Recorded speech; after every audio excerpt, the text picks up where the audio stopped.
Welcome to this new recording for the Rootly AI Labs. My name is Sylvain Kalache. I'm the head of the Rootly AI Labs, and today I'm joined by Laurence. Thanks, Sylvain. Hi, everybody. My name is Laurence. I'm a fellow on the AI Labs working on benchmarking for SRE evals. Yeah, Laurence is the person to follow if you are interested in knowing about the latest model performance, specifically if you are an SRE or platform engineer or any type of trade in the infrastructure industry. So today we are going to speak about the latest hot model, which is Gemini 3 Pro. The internet has been raving about it. Everybody's speaking about it. And we always take every new frontier model announcement with a grain of salt. You know, sometimes it lives up to the hype, sometimes it does not, right? And also because the benchmark are obviously focusing on some specific areas which may or may not apply to us in operation SREs. And which is why actually the Rootly AI Labs developed SRE-skills-bench, which is a benchmark assessing large language model on tasks that are usually performed by SREs. So think of it as like a SWE bench, but for SREs. And so, I'm going to get straight into what we found because Laurence and I have been very impressed by Gemini 3 Pro. Overall, it performed 4% better on accuracy compared to GPT 5.1. And now you may be like, okay, no big deal. But it is a big deal because I think the model performance has been kind of plateauing. And more specifically, since pretty much the inception of the benchmark, which was roughly 7 months ago, OpenAI models have always been on top. Gemini was often kind of in, I would say, solid second or third position overall, but really didn't get close to OpenAI performance. And with the release of Gemini 3 Pro, DeepMind team really broke OpenAI winning streak. And so, what the industry has been echoing about Gemini 3 Pro really bringing, accuracy to a new level, I think we can echo this. Laurence, what are your reactions on what we found? There's a mix of excitement and a bit of surprise as well. When our team was running the evals overtly, both Sylvain and I, we were quite nervous at first because we were seeing all the very strong reactions on social media saying, oh, Gemini 3 Pro is such a good model. And we are very anxious to see, well, does this actually translate to our SRE evals? But we're, super excited to share that, yes, not only does it do well, it actually beats previous models by a pretty significant margin on a bunch of tasks. So I guess the word I can share is excited. That describes my reaction right now. Yeah, and actually for the backstory, when Laurence first ran early test on Gemini 3 Pro, we had a small issue, a small bug, I may say, with the tool that we use, OpenBench, which is amazing, and Laurence is going to speak a little bit more about this. But when we ran this, we were seeing Gemini Pro at 60 or 70%. So we were like, what's going on? And we had a little moment of what do we do with these results? Yeah, I can tell the story a bit further if that could be of interest. Yeah, go for it. Yeah, because I guess the interesting thing is when we are benchmarking models like GPT, usually gives very good, very concise answers. Gemini gives very good answers too, but the answers are a little long, so it was confusing the parser in terms of actually extracting the right results. And at first we were a little unsure what's causing the issue, but thankfully it was just a very quick fix. We reached out to the team at Grok OpenBench, and they recommended a very simple fix which solved the issue. So I wanted to say a huge shout out, a huge thank you to Arush and the team at Grok OpenBench. It's been super awesome getting to be able to stay in touch and to work on these issues, and really excited to have been able to quickly refine and share results.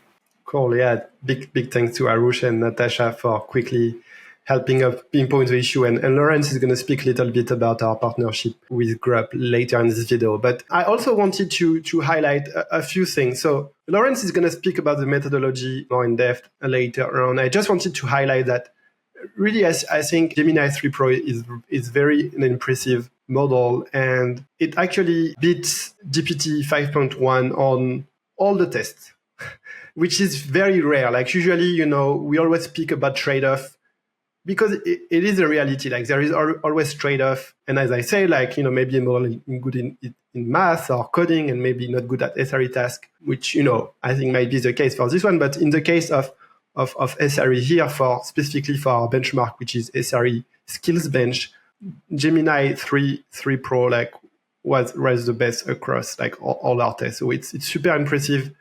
And for a few specific tasks, so for manipulation of S3 policies, its accuracy was 13% greater. And for the manipulation of IAM or IAM, I don't know how you pronounce it, depending on people, it was 8.5% more accurate, which is very impressive. I think the only trade-off where Gemini 3 is not as good is the cost. We are at $12 for Gemini model per million token and at $10 for GPT-5. So that's the only trade-off here. For this 4% increase in accuracy, you'll have to pay $2 additional per million token, which, might be a big deal. But again, like when you build, if it's to build an agentic workflow, you may want to use Gemini 3 Pro for the tasks that require, like the best accuracy,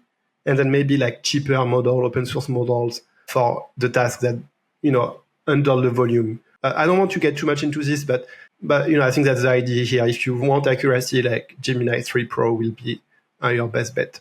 In terms of result, I think we've covered most of it.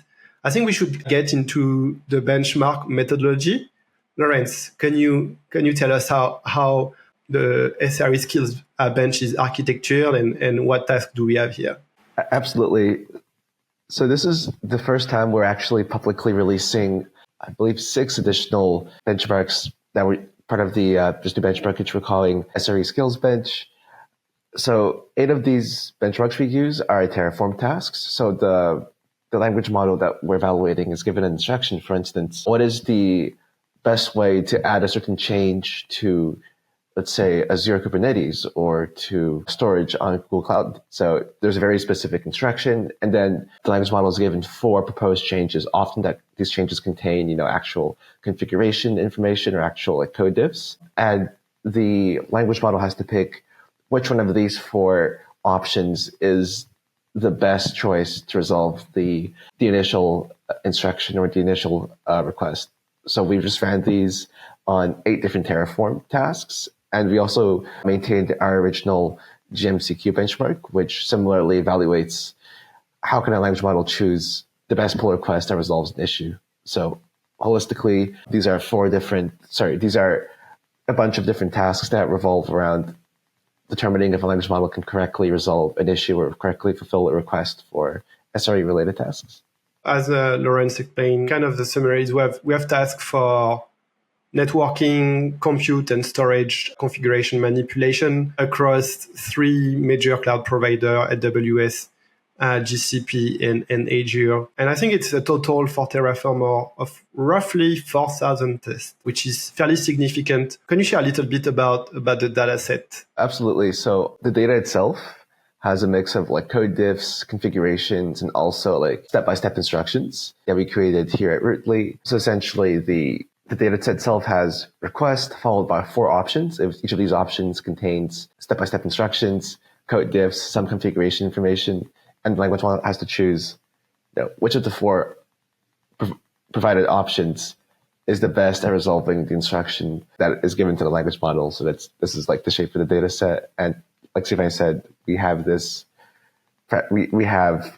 about 4,000 of these questions just evaluating LLMs on different Terraform tasks. Yeah, and this dataset, we share it obviously publicly. SRE-skills-bench is an open source project as well as our dataset, and we share a working dataset on our Hugging Face space. Only 40% of the dataset, and the remainder is private and only used for evaluation to prevent models to train on the data. Laurence, if people want to use our benchmark to replicate our results, or maybe they want to test an LLM that we haven't tested yet, how can they proceed? Absolutely. So we've been working with Grok to integrate these benchmarks on OpenBench. So the best way to do it is simply to git clone OpenBench and then quite literally like a single line of code. You can choose the rootly benchmark you want to run, followed by the model you want to run. So any model that is publicly available on most mainstream providers, whether it's like through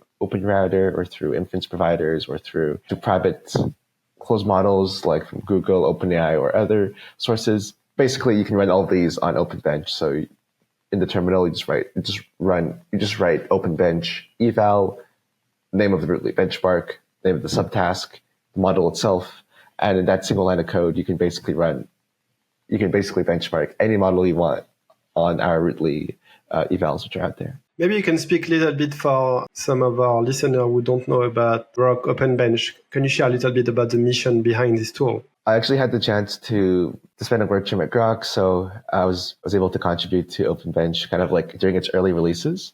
The mission behind OpenBench is to standardize model evaluations, because every year there's a very big number of relevant evals that come up, and sometimes it's hard to make sure that everybody runs the benchmarks in the same way.